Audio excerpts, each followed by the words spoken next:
Welcome back to the Sundaypuncher podcast. It is a miserable day here in Southern California. I live in Los Angeles, and it's about 90-something degrees. It's humid. All I want to know is we've gotten part 2 of PBC, this time on Spike TV.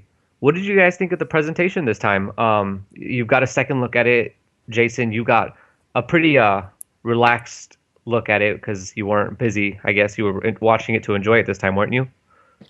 Yes, I was just watching it to try to soak it in this time, which was a little different. What did you think?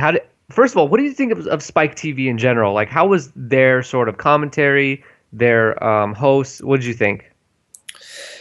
It was okay. It felt a little like bro-ish, I guess. It's kind of tough. I'm going to call you out on that one already. That's confirmation bias. Is it? I think so. I think you were looking at their kickboxing and MMA commercials. Well, I think that's what happened. Exactly. I will completely agree with you in that maybe just bled into the overall feeling of the broadcast for me. You know, because it felt like maybe they were trying to bring in some of the fans from the other sport to watch boxing because that's where they would normally tune in to watch MMA, I suppose. But you know, it went well. I think it's the same kind of critiques as last week as far as, you know, the ring walks and that kind of stuff. Would have been nice to see them change that up a little bit. But they didn't strike me as hard this time, though. It was last week. It was quite prominent that it was odd. It felt like something that was a fledgling. This one didn't feel as rough around the edges, if that makes sense. So the criticisms I had before still stand, but it wasn't. None of them was quite. They weren't quite as pronounced as they were previously. Well, and in terms could just be us getting used to it, right? That's what I was about to bring up. That's very possible. I mean, here the coverage was with Box Nation, so we had the same commentary team that you guys would have had, but all of the commercials will be Box Nation's commercials rather than your own. So we didn't get any sort of bro dude style commercials. So I didn't even notice that. If I'm honest, I wonder if it is just the commercials and the surround presentation that added that influence in, because the feed that we got here was the same content but with different surround stuff. Didn't feel that way to me. It didn't feel like it was too bro marketed or anything like that. Yeah, and I think a lot of that could be that the commercials were heavily promoting, without saying it, sort of the blood and guts, knockout warriors type of fighting. Now, I didn't really pay attention too closely the first time to the first PBC thing. I was watching the fights with a lot of people, and it was just hard to hear everything and, you know, watch because people were talking.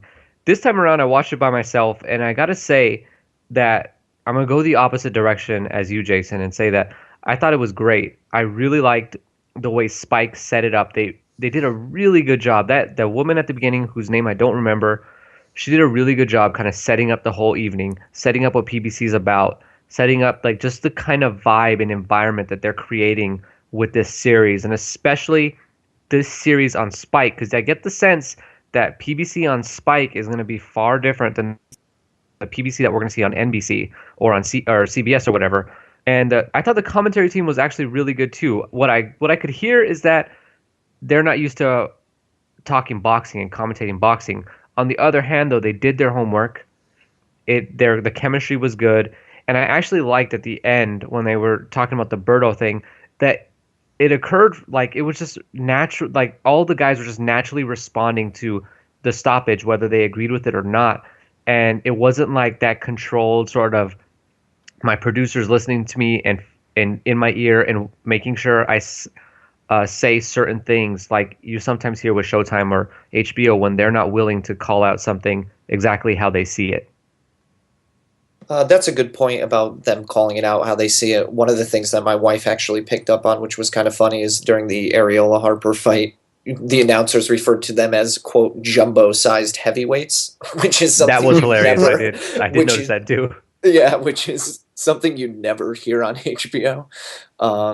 And it was kind of funny. It kind of looked like maybe they were grasping at straws as a way to delicately describe the physique of the two fighters. But it led to being pretty funny, in my opinion. I think it really just created a sort of different atmosphere that we're not used to. And one of the things that I really noticed with the criticism of PBC in these past couple of weeks since we've had the first event is that it looks like people are trying to criticize PBC only because they're not used to it. HBO has been the standard from which all boxing has taken from, and it's just it almost is the way like that is the way boxing is supposed to be, and not necessarily so. We just haven't seen anybody innovate. Nobody has went out on a limb and said, "Hey, who says we have to do it this way?" Nobody, like, it's not written in any book that this is how boxing must be done. And HBO is great, but who knows what there is out there that can be accomplished and can be improved upon. And I thought that this last Friday was a good step in the right direction. Although I'm still not sold on the ring walks. Yeah, I feel a bit more impartial because we'd never get HBO coverage over here. It'll always be via Sky or via Box Nation. So we don't get the complete package that you guys are used to. So it's sort of more isolated. But even with that in mind, I think that what we're seeing on Friday was a whole different story to the first PBC card. It's not that there were dramatic changes. Everything just felt a lot more natural, like it was finding its rhythm. I don't know how to articulate it particularly well. It's just that it seemed a bit jangly and odd the first time it came out. Can I give you a comparison? Yeah, go on. So, the first edition on NBC was Berto in rounds 1 through 3, and then Spike TV was Berto in rounds 4 through whatever. Yeah, right. There was some warming up, but what makes that even an more interesting analogy is it wasn't actually Berto. They changed fighters, if you wanted to keep the analogy congruent, because it was on a completely different network with completely different hosts. You know what I mean? So somehow I think they just gelled better on Spike. And I think the next one on NBC, let's see what happens. You know, there's going to be growing pains no matter what. And to speak to what Angela was saying, like at least in the U.S., HBO is definitely looked at as the gold standard as far as boxing coverage goes. And who's to say they're doing it best? Maybe PBC is going to come along, make some improvements that really shake things up and really give boxing fans what they want. But the way that I understand it is that PBC is going to be catering to a sports fan who isn't necessarily intimately familiar with boxing, whereas HBO takes that for granted and is catering more towards the person who does have that relationship pre-established with boxing. Right. And let's jump right into the fights now. The fights that we saw on Friday were the kind of fights that you want casual, just general sports fan to see. And let's first talk about the Shawn Porter versus Adrien Broner fight, which opened up the show for us in America. I think you had a different order, Simon, over with Box Nation. Sorry, I'm not for sure. that. I'm not sure what it was with Box Nation. Box Nation said it was something to do with Spike TV and what they'd been telling them in terms of timing. But I heard some people suggesting that they hadn't realised that the hours had gone back in the US last weekend, and that Box Nation had been taking the times and incorrectly. It's not a hard sell. It's not hard for me to believe that is what happened. That they tuned in at the time they thought it was going to be, and we're an hour out. That was my number like a one Box question Nation thing. for you. It's a very possible, but yeah, maybe there was a miscommunication. Maybe there was a lack of understanding that the times are different depending on where you are. Who knows? But you should tell them about this. It's the same company that cut from a fight to sleeping people. Yeah, they'd gone back to the commentary team who had dozed off and had to wake them up. And credit to them though, they are up all hours of the night to cover the fights. But yeah, I think it was one of those cards that had got delayed way too long, and the main event ended up coming out at about 5 a.m. So when it finished at like 5:40 a.m., they'd cut back to the studio, and there were people like nodding off. It's like, wake up, we're back to you now. What? It must have been Pacquiao Bradley. I can't remember which card it was off the top of my head.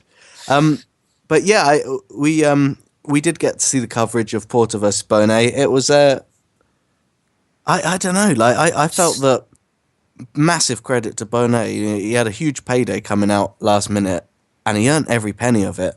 Yeah, he went wasn't for there it. to lie down. No, he went for it. He went Huge. for it. Yeah, Um, but in terms of where he's ranked in the scheme of things, it wouldn't have been silly to think that he was going to be blown out very easily. But what actually happened was he was catching Porter. He was throwing him off kilter, and he did have success there.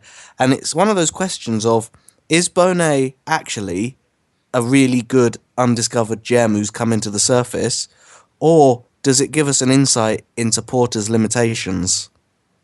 who That knows? It is may be immediately what I both. thought. Yeah, it may be both, but I would lean towards Porter's limitations if that were me. What about you, Angela? The other way. Now, first of all, let me first say this. I like Porter. I'm a fan of his. So, obviously, I'm going to go the other way and say that I think Bonet was way better than. I mean, come on.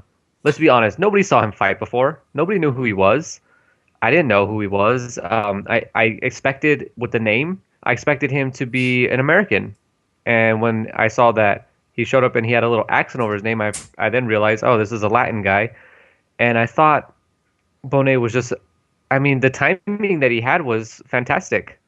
I really think that this guy could, I mean, if he's got the power, stamina, the speed, I think he could compete with some of the junior welterweights out there. I mean, I could certainly see him competing with Chris Algieri, and Algieri's not a bad fighter at 140.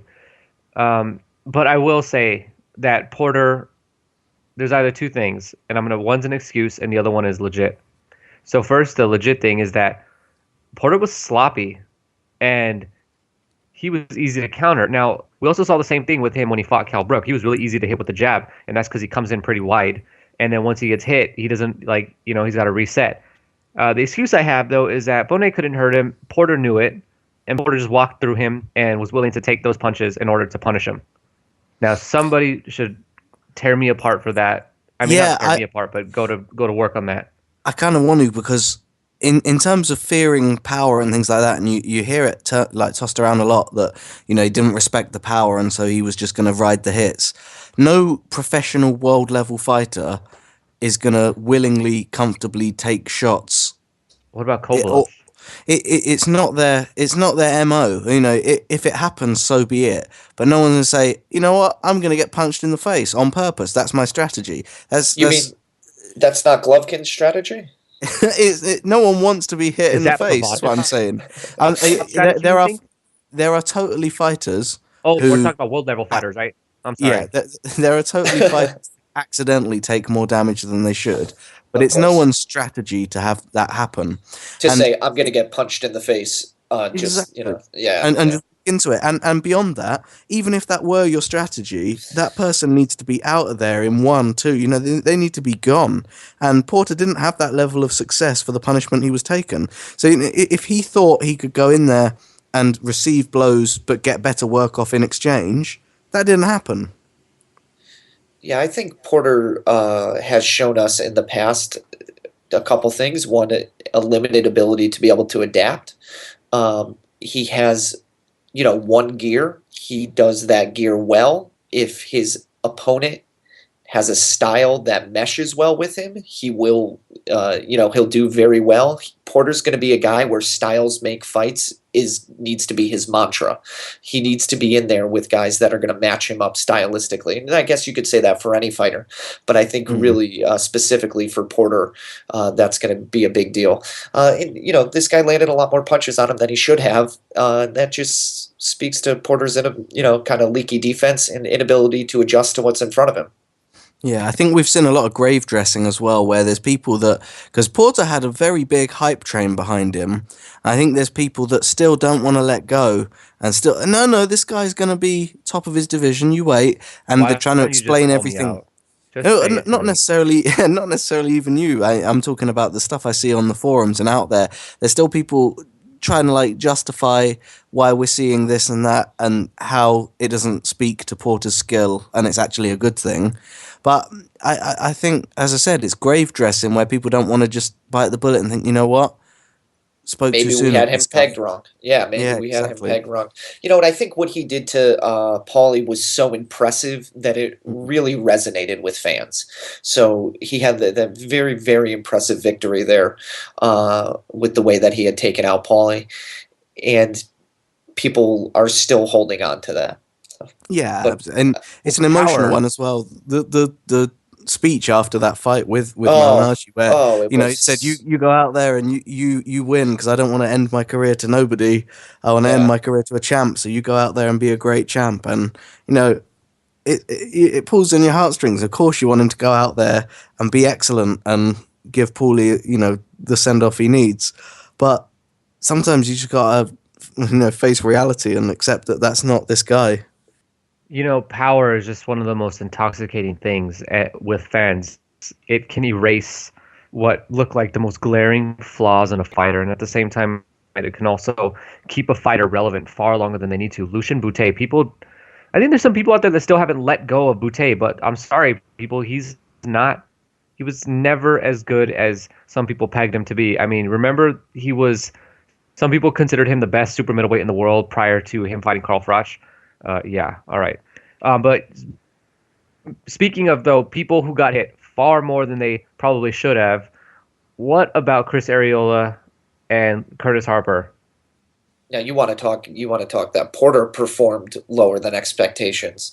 When I No, saw well, I hold on, don't. hold on, hold on, hold on. But When I go ahead. saw yep, let me when I saw Areola's weight for this fight, I knew immediately it was going to be bad news, no matter who he was in with.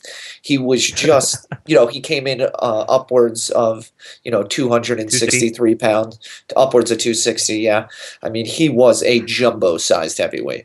And I just knew that he was ill prepared for the fight. He obviously wasn't taking his opponent seriously. He probably thought he'd be able to get him out of there early, and it just had glaring red flags when I saw the weight that he had come in. Mm. And there's two angles to take with this one as well. So the first angle is that it was like a Rocky fight. It was one of those ones where they're both defenses at zero and they're both just slugging it out to see who stops first. And both of them ate huge shots repeatedly. So it was one of those really fan friendly, crowd pleasing fights where there's a lot of action going on.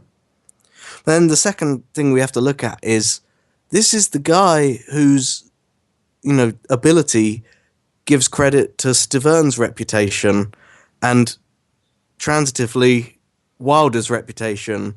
Wilder shut out Stivern, the guy who shut out Arreola, the guy who shows up a few months later and does that.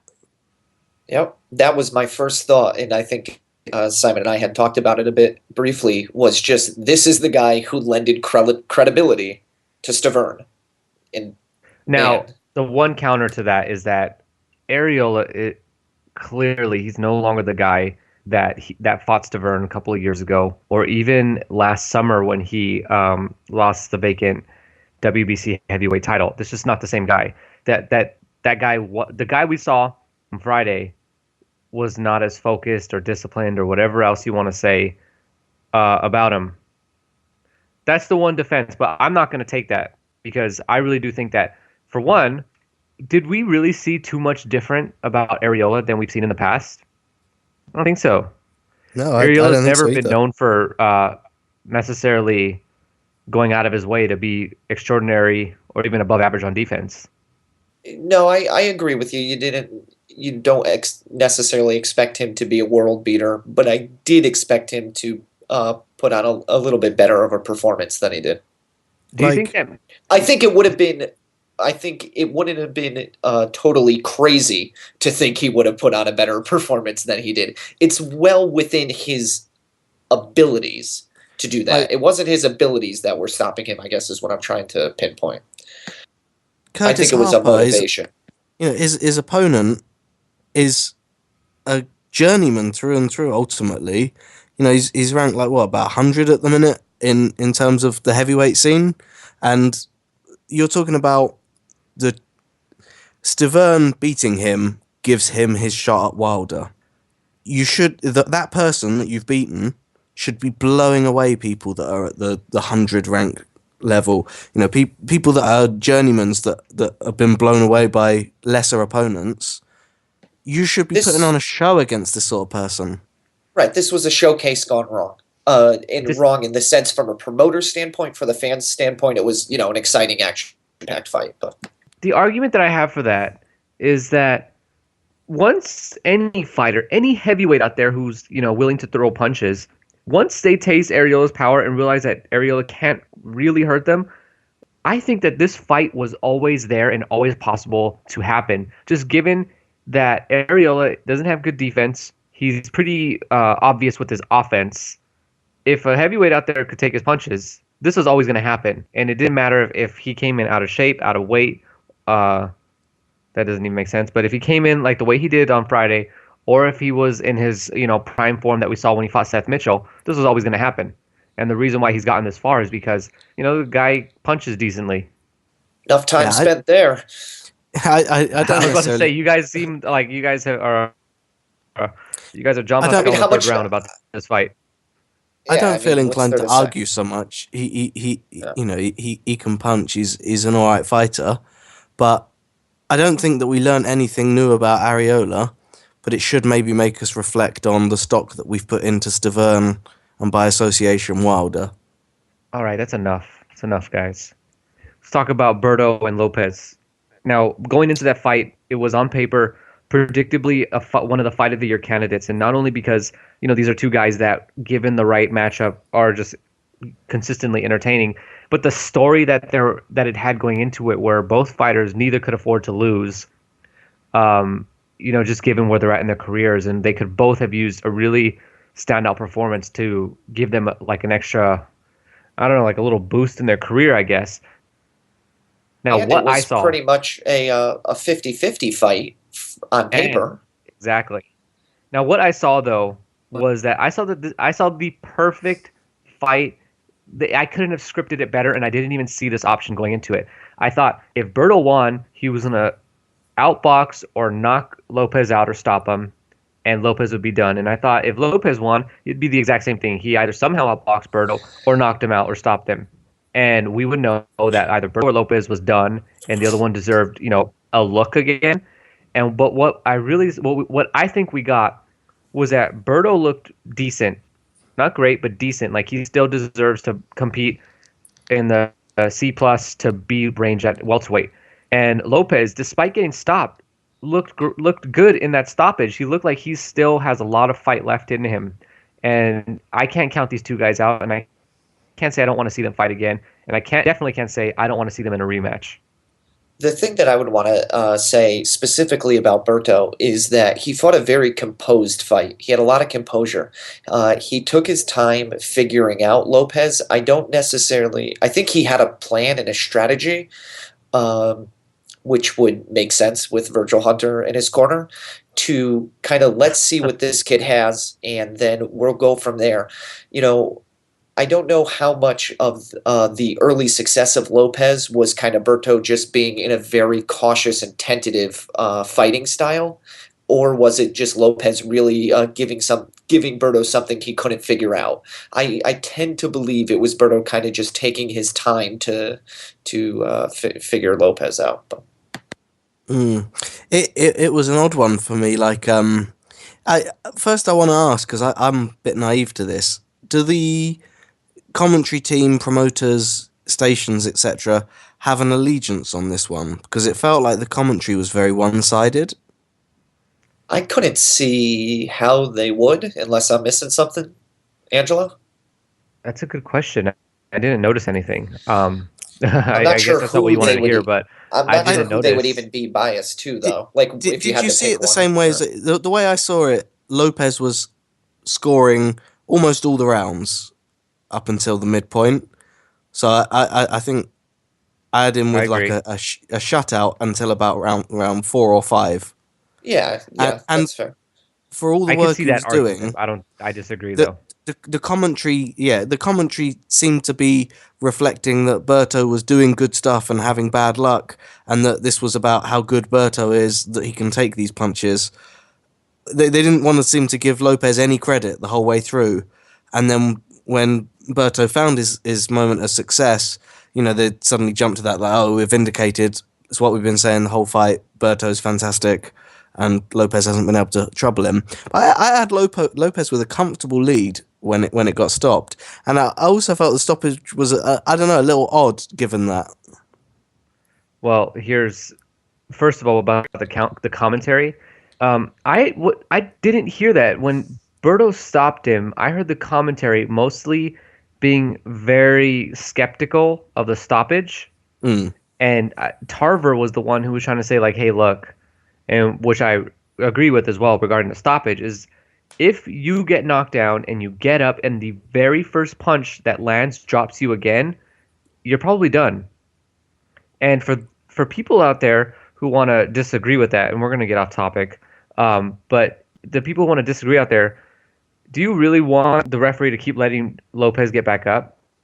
I mean, there's no middle ground here, or what there. It seems like there's no middle ground here with the way people are arguing because they want to say that this fight was allowed to go on or wasn't allowed to go on when it should have, and then we have fights like the Mike Perez and Magomed Abdusalamov fight where everyone complained that it went a little too late, and yeah, it did because Magomed, is paid with, being in a coma and with his health. And this is the kind of stoppage where you got to applaud the referee and you got to get away from the fact that records are so important. Lopez Lawson, he's still going to look the exact same, if not better, in the future. This doesn't set him back physically. He can still be Yeah, the fighter he was before. absolutely. I'm usually the biggest cheerleader for stopping fights appropriately and when they need to be when they're done. But usually I like to have seen that the person being stopped has been decisively shut out for a round or two and they're out of ideas. But it felt like dominating the fight and then in the space of 30 seconds being stopped when he possibly could have continued. And I understand the point about the very next shot connecting, putting him down again. Yeah, he was in trouble, but is it impossible to think he would have survived that, coasted it, and then come back out a bit fresher and continued to win rounds? I don't think so. One thing I want to say to you, Simon, is that if I was describing to you and you weren't able to watch the fight, what was happening, and I say, okay, Berto lands a right hand, down goes Lopez. Lopez rises, he's up at 9. They come back together again. Berto with the right hand, down goes Lopez again. They stop the fight. You would probably think, yeah, that makes sense. You wouldn't think that, oh, that's ridiculous. It seems like the referee did what he should have done, but the timing of it, the execution of it was just a little weird. Mm. Yeah, I don't necessarily think it was a villainous stoppage or anything like that, but it was odd. It didn't sit right with me for whatever reason. You think maybe Yeah, that go ahead, Jason. I'm talking way too much. no, it's okay. Go ahead. I don't have too much to add. I'm pretty middle of the road on this stoppage. I was just gonna say, do you think maybe that Lopez's reputation as the Riverside Rocky, and we've seen this dude just fight his you know what off, maybe that contributed to us, a lot of us feeling like maybe he should have been allowed to continue just because we know that that is his nature? If Yeah, that that was could Amir certainly. Khan, do you think people would really feel the same way? I don't know. It's tough. He got up so quickly after the second knockdown. Like Waited he's till 9. I don't know stood about that. on the second knockdown. The No, the first No, on one. the knockdown. Yeah, right. I'm not talking about that one. I'm talking about the one where Oh, the ref called it off. He was immediately up. Like he got Mm. right back to his feet after that knockdown. So it was an odd way to stop it when a fighter was, he waved it off while he was on the ground, but Lopez immediately stood up. But that could have just been a reaction to being stopped too. But Yeah, I don't know. But there's certainly you want him. The fans want to see him live up to that reputation that he's so rightfully gained. I had no real opinion on it going into it, as they're not huge household names here. And even I had no preconception on this fight. I was completely unbiased to it. Even I felt it was a little weird, and I don't think that the reputation would have added to that because I was almost oblivious to it. All right, fine. You guys want to disagree with me? I'm going to change the subject. Vasily Lepkin. Is there anything we want to say about his fight last night with Isaac Chilemba? He really laid an egg there, huh? I think that's pretty much all that needs to be said. Well, Chilemba's a bad matchup, isn't he? He's not someone He's a tough guy. Yeah. Don't put your prospects in with him. He's just going to make him look silly. He's a Simon, spoiler. Do you think I should write or not write? I should say my conspiracy theory on that fight. Yeah, go on. Okay, so this is what I think happened. Simon disagrees. He doesn't think that it's even remotely this plausible. Was actually no. There's something to be said for this. Say your theory, Jason then agrees, I'll back it up. I'll back it up with something. There we go. So you say it, and I'll back it up. Go ahead. All right, so this is what I think happened. Lepkin is trained by his father.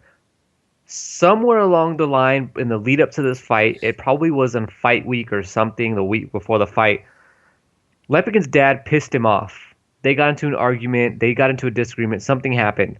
He pissed him off. Now, Lepkin only knows one way to punish his dad. What does his dad care more about than probably anything? Lepkin's career, because not only is it Lepkin his son, but also his dad is, his trainer. He has a lot of professional pride involved as well. Lepkin figured, I have to punish my dad for pissing me off, and the way I'm going to do that is to make my dad feel like crap about the job he's doing, and I'm going to go out there, show him a lesson, and get beat up.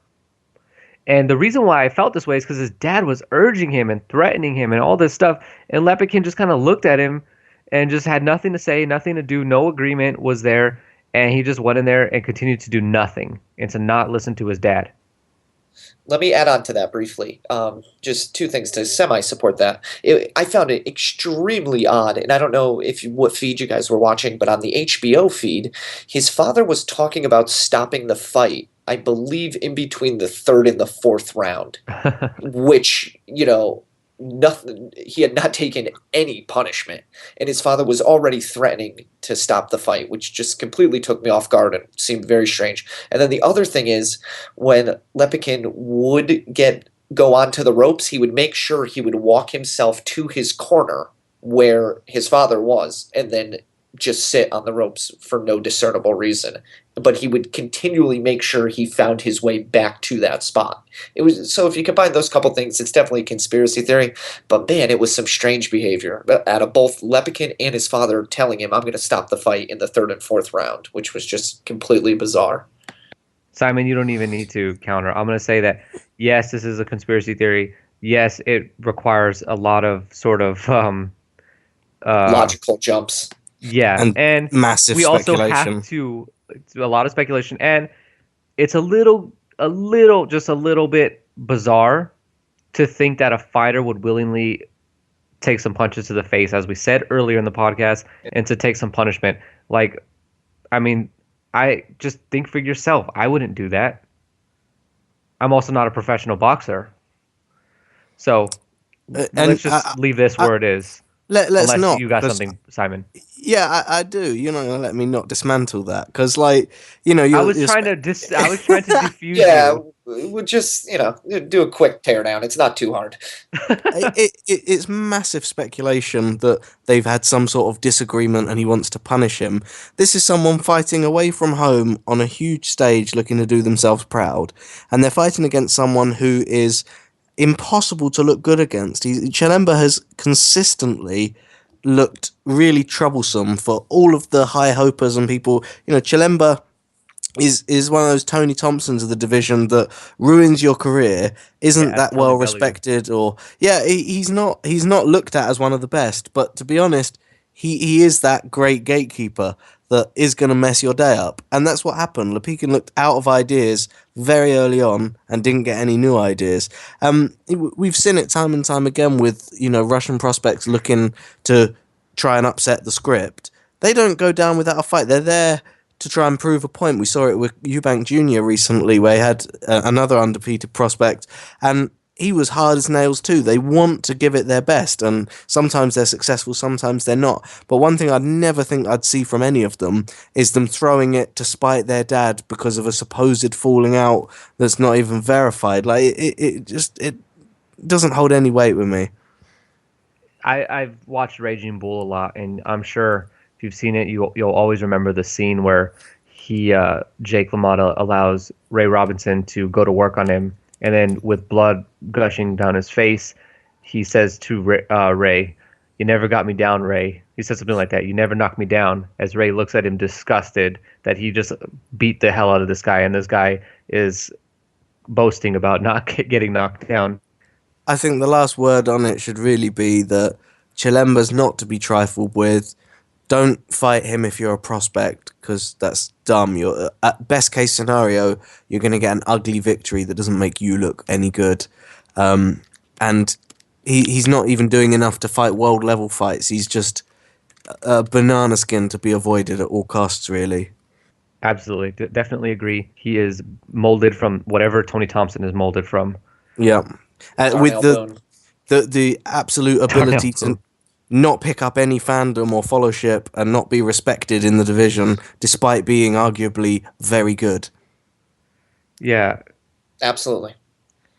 So Steve Cunningham and Vyacheslav Glazkov. How did you guys see that fight? Because there's a lot of people seem to be torn on it. Jason, how did you see that fight? I saw that fight as I thought I was watching the HBO feed in Harold Letterman's scorecard, and I really felt that he had it very wide and was never ever mentioning swing rounds. To me, it felt like there were a lot of swing rounds. It's one of those things where Cunningham's landing the softer punches, maybe a little more volume. Glazkov is landing the harder, more accurate, more eye-catching, flashier punches.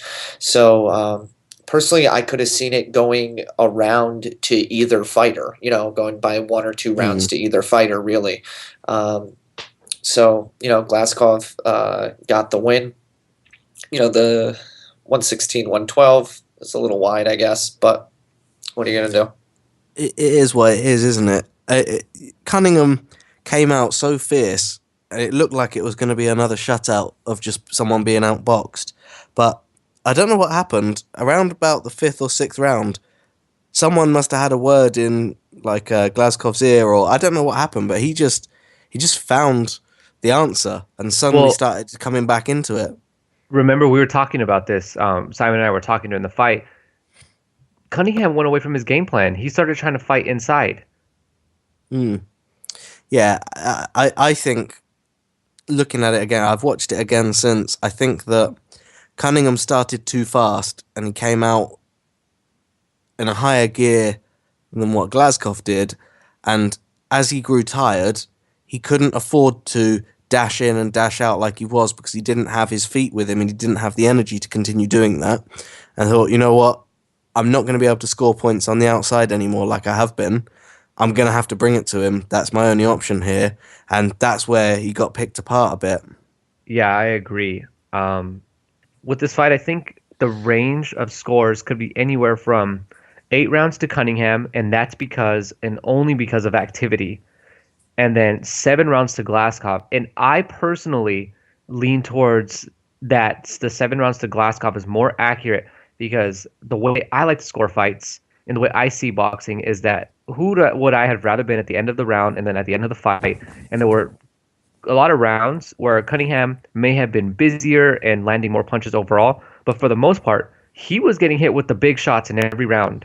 He was the one who had to change his game plan multiple times to suit what Glazkov was throwing at him.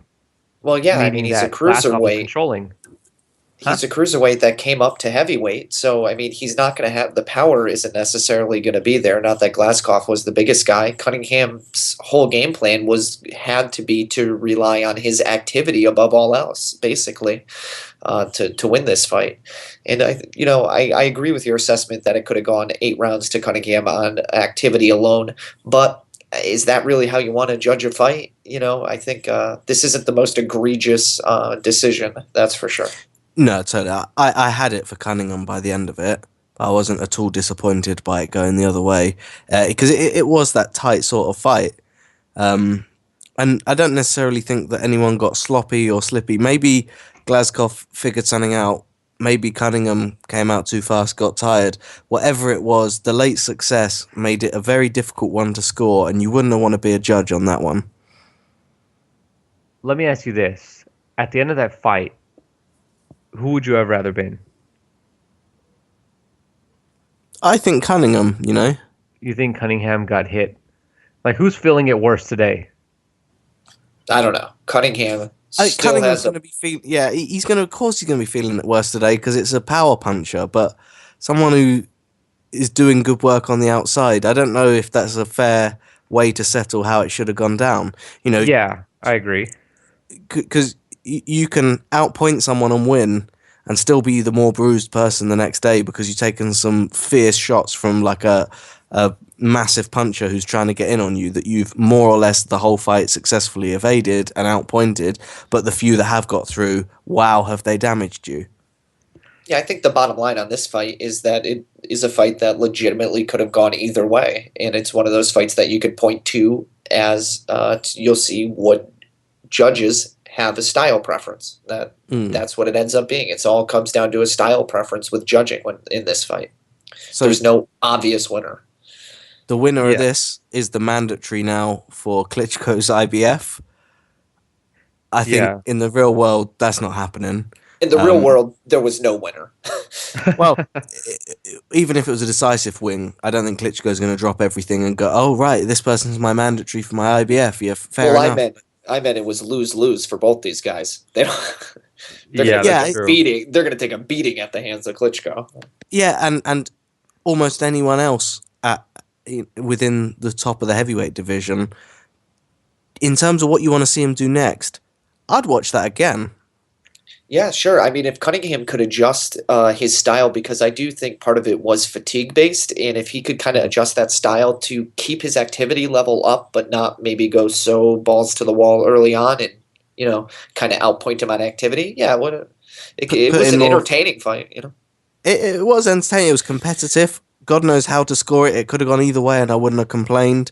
That's the ideal fight for me. Maybe if Cunningham realizes, oh, I did get fatigued, I should put in some more, road work during my training, get some stamina up, and try and change the result. But in terms of what they're going to do next, I can't think of anything that's going to be more entertaining or commercially viable, unless they win the Klitschko lottery, to go again at each other. Yeah, that's a fight I don't mind seeing. And speaking of rematches, though, what do you think about a rematch between Sergey Kovalev and Jean Pascal? That's the rematch that needs to happen. Simon, what do you think? I disagree. Or do you want to see that? Do you want to see Kovalev rematch Nathan Cleverly?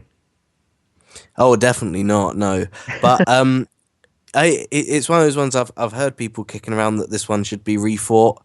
I think we'd see an even more intensified version of what we already saw. I didn't fancy Pascal's chances going into it, and to be fair, he did way more than I expected him to, and definitely upped my estimations of him, but I still have zero confidence in his chances at a rematch. He did pretty much exactly what I expected him to do, and I wouldn't say that I would up his chances in a rematch, but I think in a rematch he would make it 12 rounds. And this was a fun enough fight, and a fight that had enough kind of dramatic moments, right? There wasn't any point where you really thought Kovalev was in trouble, but the drama was there because Pascal was getting in these really odd shots. And I think if Kovalev can't get Stevenson in his next fight, I would be absolutely fine for a rematch with Pascal. I'd tune in. I'd watch it, obviously. But I think for me what happened was that Kovalev felt so certain that he'd done it in the third that he went so gung-ho in the fourth that his guard was non-existent, and he ate a huge counter right that just made him completely back off and think, oh, I'm going to have to approach this with caution again. And I think all that happened was Pascal bought himself more rounds than I thought he would by landing a giant counter in the fourth. And then I think it was in the sixth he managed to just get a huge combo off out of nowhere. But I think it wasn't so much that Pascal was exceptionally good. He just hits very hard, and Kovalev didn't give his chin enough respect and thought, oh, I'm going to get rid of this guy. Went balls to the wall and let him have everything, and it wasn't that time. He thought this was game over time. It wasn't that time, and instead he paid for it and ended up having to get dragged out to the eighth. So here's what I saw and why I don't really want to see a rematch. And this is a technical thing that I saw. So Kovalev loves to do the jab, straight right hook. Okay, so jab, right hook. Now, Pascal figured out pretty early how to get around that. He would move out of the way with his head and then turn the opposite direction so that the hook couldn't get him. Now, Kovalev made an adjustment, and this is the adjustment that allowed him to rock Pascal really early and continually hit him with that hook that kept hurting him. And Pascal kept pulling back, trying to avoid getting caught with that hook. But by doing that, he was committing, as Kellerman and Lampley put it, a cardinal sin in boxing where you don't pull straight back. And that's where he was getting caught with that hook. And he never made an adjustment to that. And I don't think that he can make an adjustment to avoid getting hit with that shot. Not with all the other things that he had to worry about with Kovalev. And over, I saw him get hit with that same shot. And I was like, why doesn't he just do something different? And just fundamentally, the way he avoids the first two jabs, there's really no way he's going to not get hit with that punch.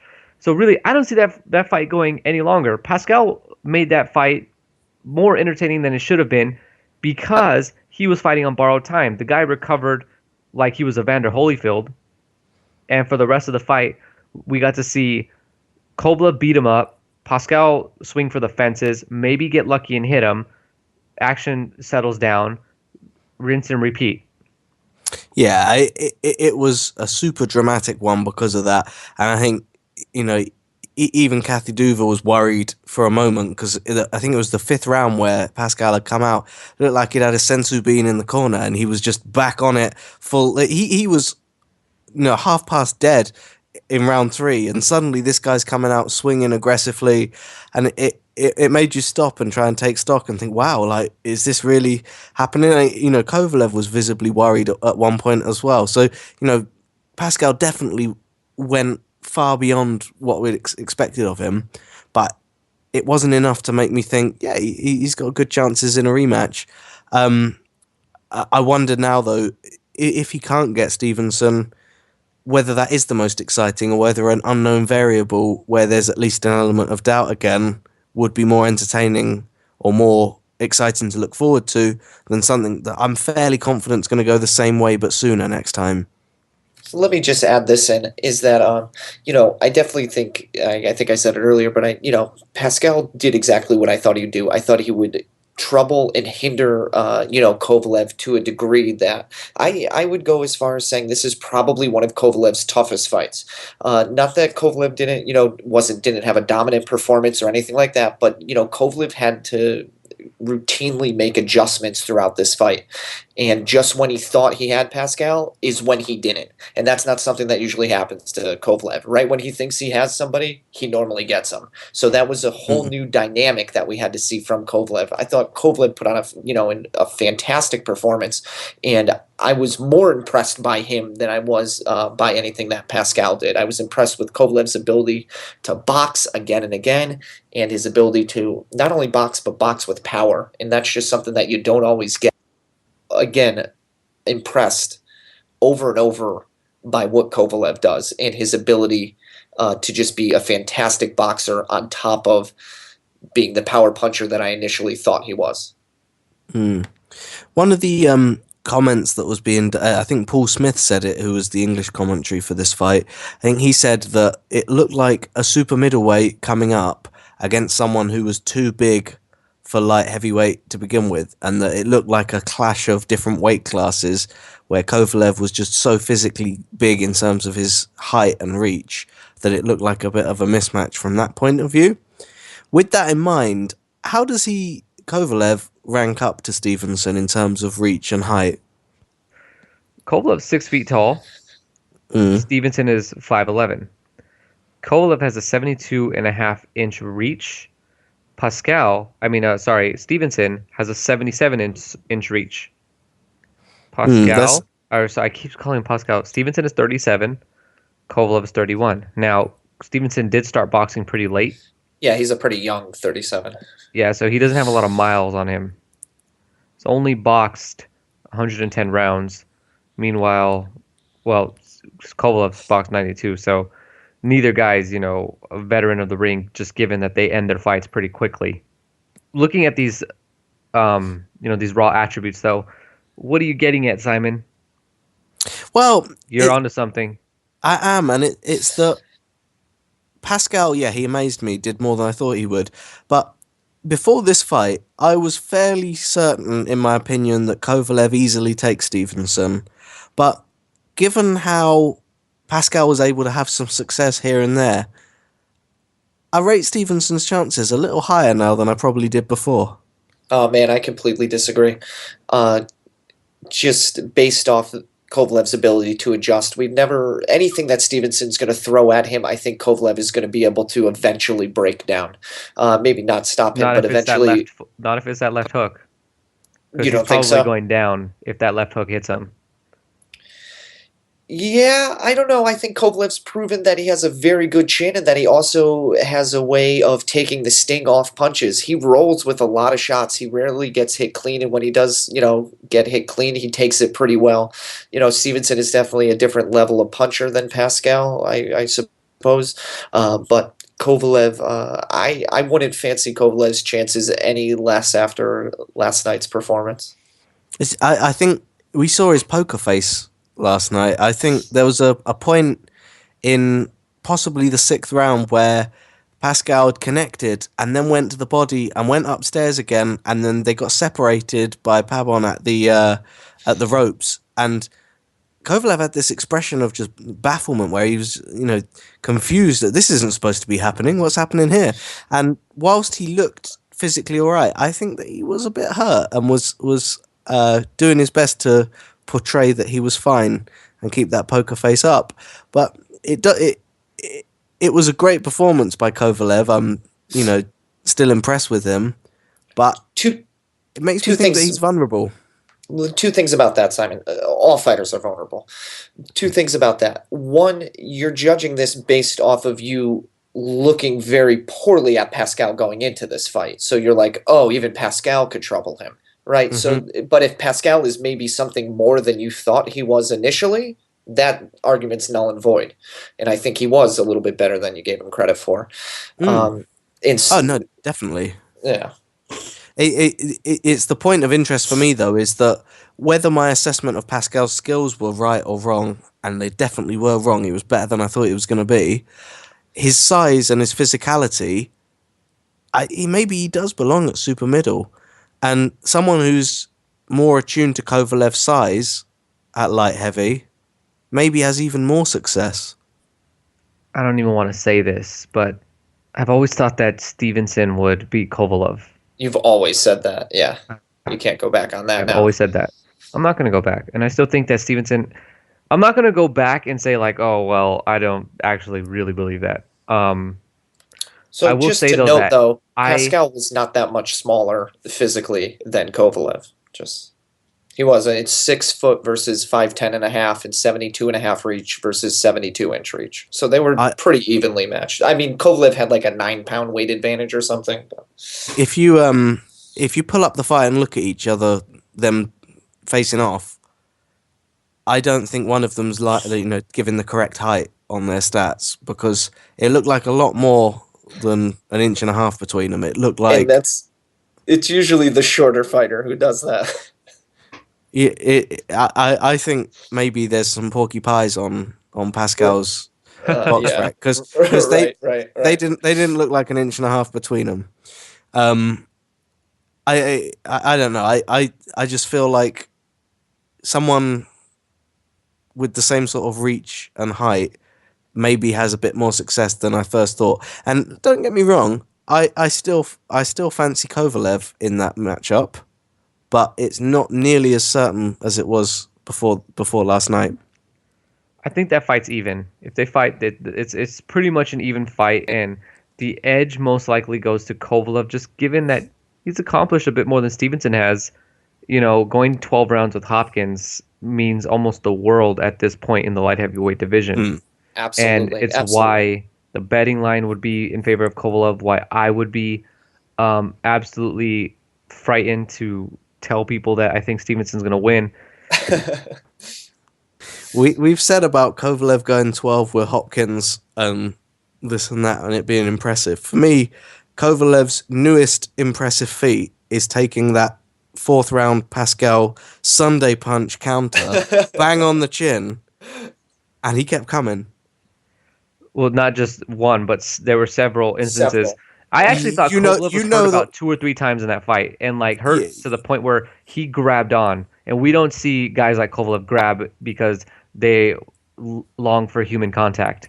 You know the one I mean. In the fourth round, there was that counter that was just textbook overhand right hook. Yeah. Exactly on the chin. It was just perfect, and it did nothing visibly. You know that hurt him. It had to have. He's not Superman. But my God, that would have ended 99% of people out there. Could we consider that Kovalev is sadistic and was actually happy to get hit? I mean, the guy laughed at Pascal falling from corner to corner, Timothy Bradley style. He really did. Yes. During the timeout. Yeah. He was pointing at him, laughing at him. Yeah. But I would say that it motivated him, for sure. It motivated him? Yeah. It's a good way to put it. There's an you said sadistic, but I just, I think it motivated him. I think it's true. There is an unsettling sadism that you see in certain fighters. We saw it in Ik Yang last week. We saw it in Kovalev last night. The people that are just, I don't know, they're a little bit worrying because it feels like they take a bit too much enjoyment out of their work. Yeah, it's almost like they love the violent aspect of boxing more than anything else. Yeah, and that's terrifying. If you're Stevenson, you'd be completely within your rights to be a little bit unsettled by that. Can I just throw us off track completely? Why not? I'm going to do it anyway. Yeah, so look, I think this is the problem with the Manny Pacquiao people see right now. And they always talk about his lack of killer instinct, and it is completely not the lack of killer instinct. It's the sadistic sort of violent Pacquiao we saw in the beginning of his career when he first came to America. That's gone now. The guy is matured. He's a politician. He has religion on his side has been pointed to as a factor with that. And I think I think the Hatton knockout just kind of unsettled him. He saw what he was capable of. The way Hatton just bam sleeping. I think that's kind of like Pacquiao's like, I don't really need to do this anymore. I don't need to go to this point. And we've seen him since then become a fascinating, amazing boxer. And, we saw it when he fought Antonio Margarito. He was like, okay, well, this is kind of pointless now. This is easy. This fight? Right, yeah. Yeah, and he's looking to the ref, looking to end his trouble here. Like, are we going to stop this? Do I have to keep doing this? Is this really what needs to happen right now? Yeah, absolutely. And he clearly doesn't take enjoyment in the way that we saw Kovalev take. Not even in the same league at that. He was in his element. And the moment that he got the stoppage, it was someone on Christmas morning opening their presents. He was that excited. I think that's how excited he was when Pascal was going to fight past the second or third round after he had gotten dropped. He was like, oh, really? You want to get up and fight some more? Okay. Here's where the fun starts. And here's where the fun starts now, because we're going to start wrapping this up and we're going to discuss several topics really quickly. And of course, let me get one thing in on Kovalev too. No, not quick enough. Just kidding. Go ahead. Kovalev has routinely impressed us, right, since his burst since his breakout onto the American scene, whereas Stevenson broke out onto the American scene with Oh, his come KO on. over Chad Dawson, and has routinely This is a low blow. not lived up to his Underwhelmed. expectations. Yeah, absolutely. Yeah, he is completely underwhelmed, whereas Kovalev has completely overwhelmed us and his opponents. I think, Boom, drops mic. yeah, you dropped the mic indeed. I think, though, I'm going to defend Stevenson and just say that he's not a sadistic bastard like Sergey Kovalev is. I don't think he's out there. He wants to score knockouts, but I think he's out to score knockouts because he wants to get paid. Kovalev's out to score knockouts because he likes to see people's bodies bounce off the canvas, from his punches. All right, we'll move on. And Kovalev has, you guys, for you, if this is you guys, fine. In that, go ahead and be impressed by Kovalev's, violent knockouts and all that stuff. That's all cool. But what continues to impress me about Kovalev is his boxing, and we keep seeing him That's unravel that's and what I was show more. getting at.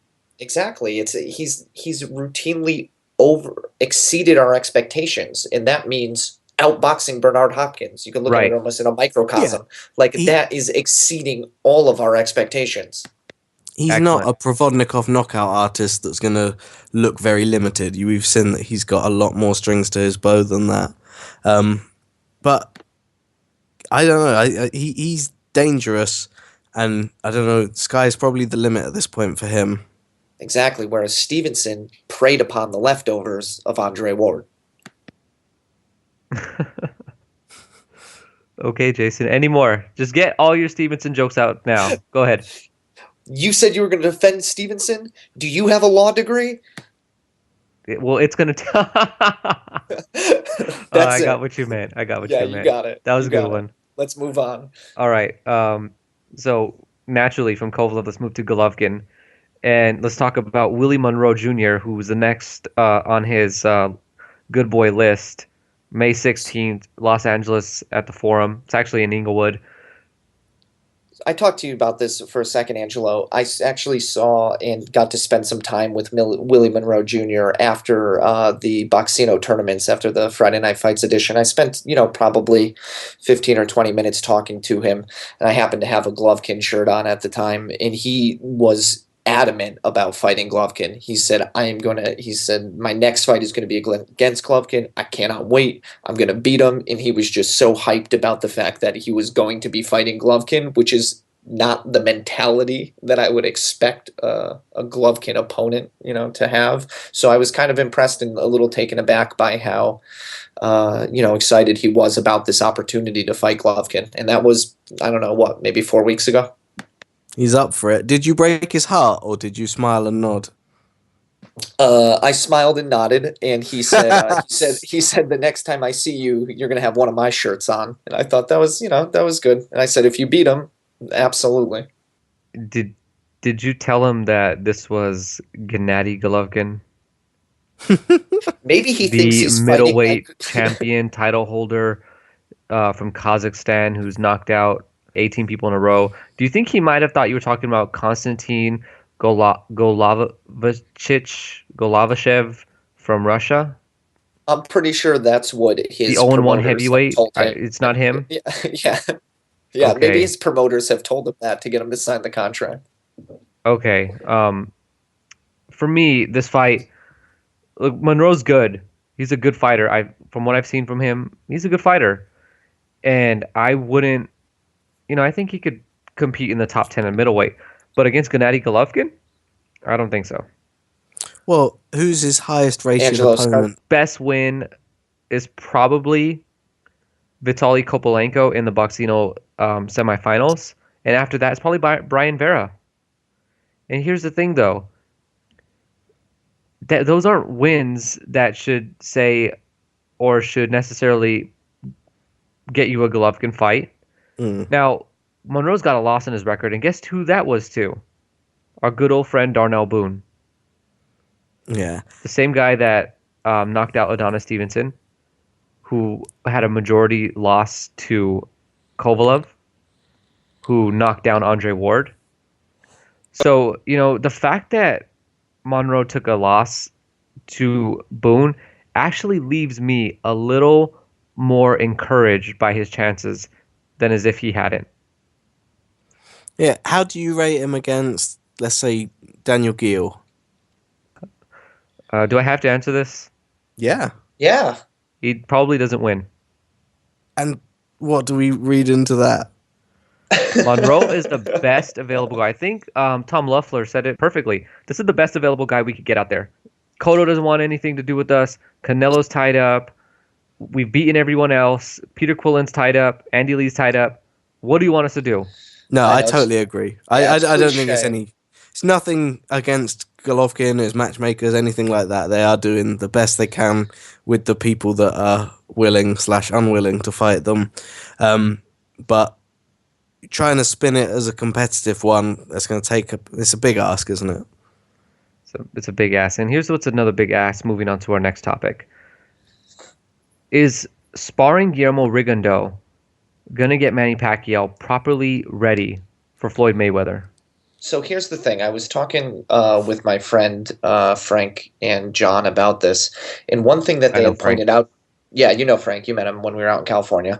Um, he's Nino Diojo on the Reddit message boards. If you guys want to give him a shout out, he had pointed out that they're actually sparring without headgear, which leads me to believe, or he was saying that maybe Manny's sparring with him only from a ring generalship standpoint and using him as somebody to learn how to cut off the ring accurately with. Now that concept, I think, is very good because Rigondeaux is going to be faster than Floyd, because it wouldn't make sense for Manny to be sparring with Rigondeaux from just like a punching standpoint. That Can I counter that really quickly?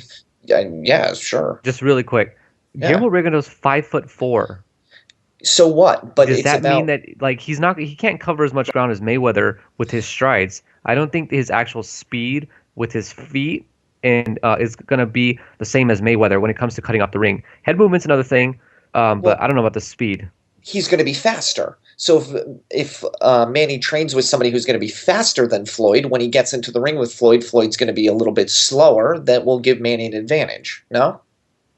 Well, I think that the speed that advantage that maybe Rigondeaux has with his feet is going to be offset by the fact that Floyd takes longer strides, and so he's going to Yeah. be out of the way just as quick. And has a much longer range. Yeah, much longer arms as well, much Yeah. longer. Yeah, no, I see what you're saying, but I as far as people who were thinking that it was actually sparring, I think this could be significantly more valuable than that would prove to be. Yeah, because I think the danger is if they're sparring for the sake of sparring, And Pacquiao's going to Rigondeaux fall might in get love. knocked out. He's going to fall in love with his own power and think, brilliant, I'm blowing this defensive guy away with my brute force. I'll just do that and that'll work. And obviously it won't translate to someone who's much heavier, much taller, and all that comes with that. In terms of the speed, I think there might be a little danger in there that if he is practicing cutting off the ring against someone who's smaller and faster, yeah, given that on paper sounds all right.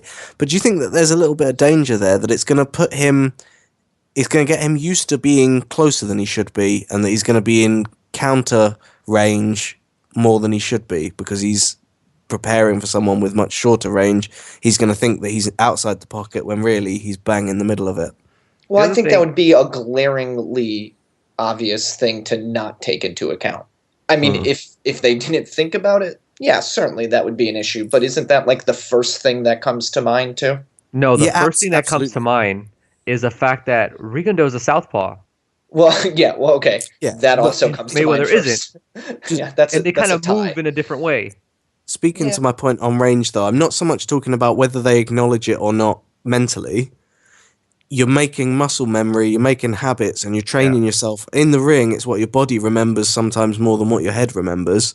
And if you've been practicing and getting comfortable with a certain range, and suddenly that range massively increases, I wonder whether there's a little bit of danger in the water there that your body and is preparing for something incorrectly. No, certainly muscle memory is a very legitimate concept, and definitely happens while fighters are training, for sure. I don't necessarily think this is as bad of a choice as people are making it out to be. But I'll stay there. You guys definitely have the upper ground. But Well, I mean, the fact that he's a southpaw, I think, is like kind of inescapable sort of logic here. But whatever. Is Amir Khan versus Adrien Broner a fight that is warranted or a fight that you even want to see? Okay, never mind then, since you guys are not very interested in this fight, judging by that reaction. James DeGale is going to be fighting Andre Dirrell. Who do you think wins that fight? Simon, since you are from England and James DeGale is also from England, I guess I'm I know where obviously the you authority stand. on DeGale. No, I No, think it's going to be a tough I, one. I, I was going to say I'm the authority on DeGale, but you go ahead. I don't know. I think it's going to be a tough one to choose, but I think Dirrell. What? Yeah, I think so.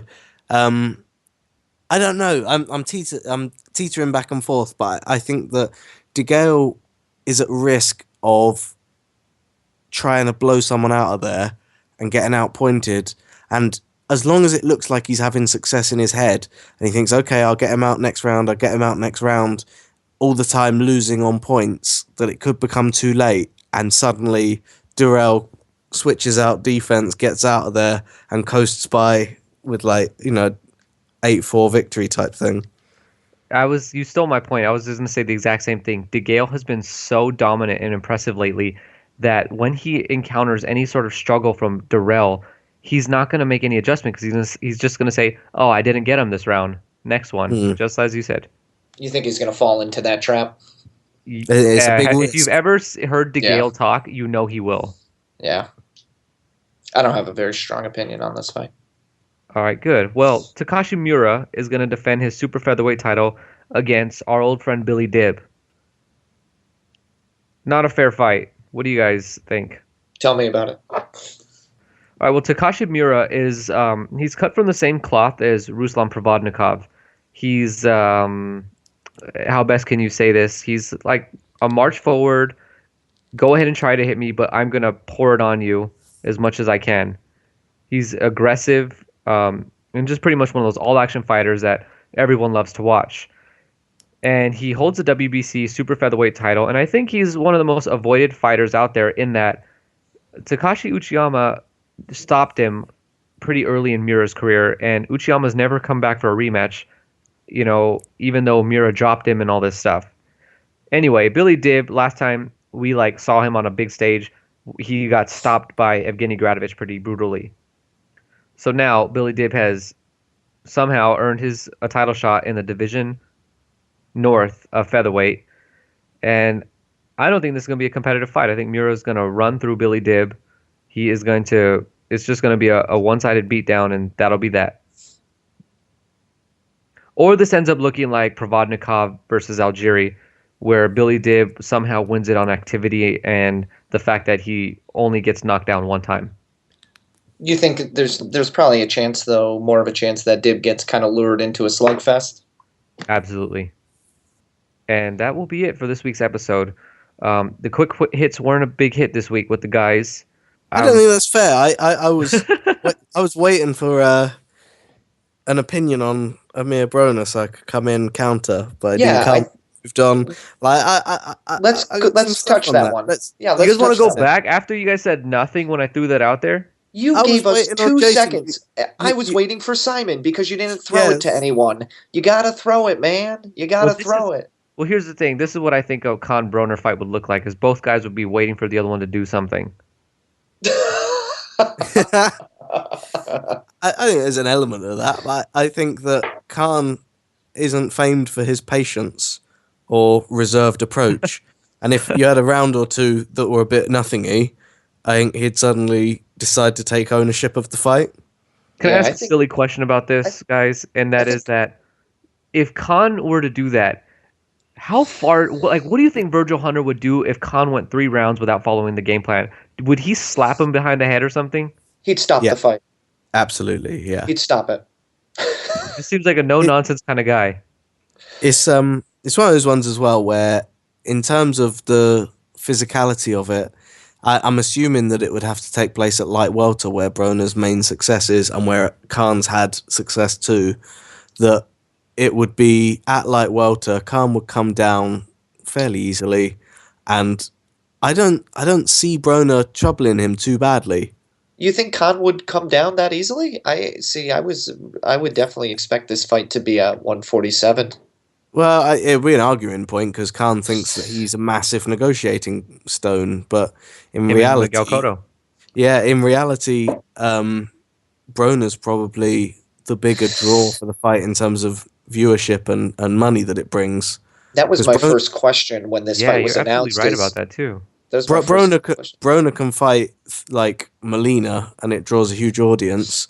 Right. Broner, like Amir Khan against Molina, I don't see many. That's sort of low grade undercard, especially given what he's just done. It would seem laughable. So I think that Broner is the A side in this matchup. Not that he's the favorite, but he is definitely the person who controls where it is and what weight it's at, and lots of the negotiating conditions.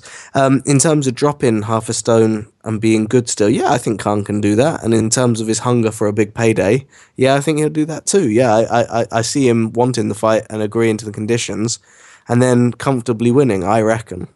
See, I see this fight, if it's taken place at 147, as Khan could definitely outwork Broner and just completely beat him on activity alone.